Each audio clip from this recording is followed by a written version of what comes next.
விவேகம் படத்துல காய்ச்சல் கண்ணிலே பேசுவாங்கல்ல மார்ஸ் கோட்ல அந்த மாதிரி உண்மையாவே ஒரு சம்பவம் நடந்திருக்கு. இவர் பேர் தான் ஜெர்மியா டென்டன். இவர் யூஎஸ்ஏல ஒரு நேவி பைலட்டா ஒர்க் பண்ணிட்டு இருந்திருக்காரு. 1965ல யூஎஸ்ஏக்கும் வியட்நாமுக்கும் ஒரு வார் நடந்திருக்கு போல இருக்கு.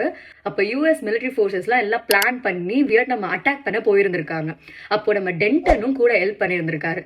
அவர் கொடுத்த மிஷனை முடிக்கிறதுக்காக ஏர்கிராஃப்ட்ல வியட்நாமுக்கு போயிருந்திருக்காரு. But unfortunately டென்டன் மாட்டிக்கிட்டாரு. அங்க இருந்த ஆட்கள்லாம் எல்லாம் இவரை தூக்கி ஜெயில போட்டாங்க. அப்போ வியட்நாம்ல வார்னால அங்க போய் மாட்டிக்கிட்ட அமெரிக்கன்ஸ் ஜெயில போட்டு ரொம்ப கஷ்டப்படுத்திருக்காங்க போல இருக்கு.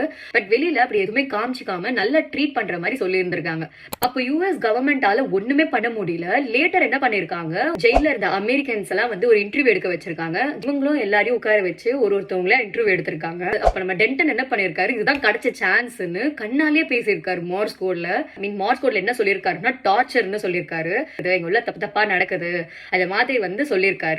பட் இவ்வளவு உஷாரா இருந்த வியட்நாம் ஆபீசர்ஸ் அவர் கண்ணு அசைக்கிறத பார்த்து சரி ஏதோ புதுசா லைட்டிங் கேமரானாலதான் அவர் அப்படி பண்றாருன்னு நினைச்சு பெருசா எடுத்துக்காம அப்படியே விட்டுட்டாங்க. பட் லேட்டர் யூஎஸ் இன்டெலிஜென்ஸ்லாம் அந்த வீடியோ பார்த்த உடனே கண்டுபிடிச்சிருக்காங்க, இல்ல ஏதோ தப்பு நடக்குது அப்படின்னு. அதை ப்ரூஃபா வச்சு என்ன பண்ணிருக்காங்க, வியட்நாமுக்கு நிறைய பொலிட்டிக்கல் பிரஷர் கொடுத்திருந்திருக்காங்க. இவ்வளவு நடந்ததுக்கு அப்புறமும் கூட ஜெயில இருந்த அமெரிக்கன்ஸ் எல்லாம் ரிலீஸ் பண்ணலையா, அவங்க ட்ரீட் பண்ண விதம் வேணா மாத்திக்கிட்டாங்க அப்படின்னு சொல்றாங்க. பட் அதுவும் எந்த அளவுக்கு உண்மைன்னு தெரியல. பட் 8 இயர்ஸ் கழிச்சு டென்டனையும் சேர்த்து எல்லா அமெரிக்கன்ஸையும் ரிலீஸ் பண்ணிட்டாங்கன்னு சொல்றாங்க. மாதிரி நிறைய இன்ட்ரெஸ்டிங் ஸ்டோரிஸ்க்கு என் பேஜை மறக்காம ஃபாலோ பண்ணுங்க.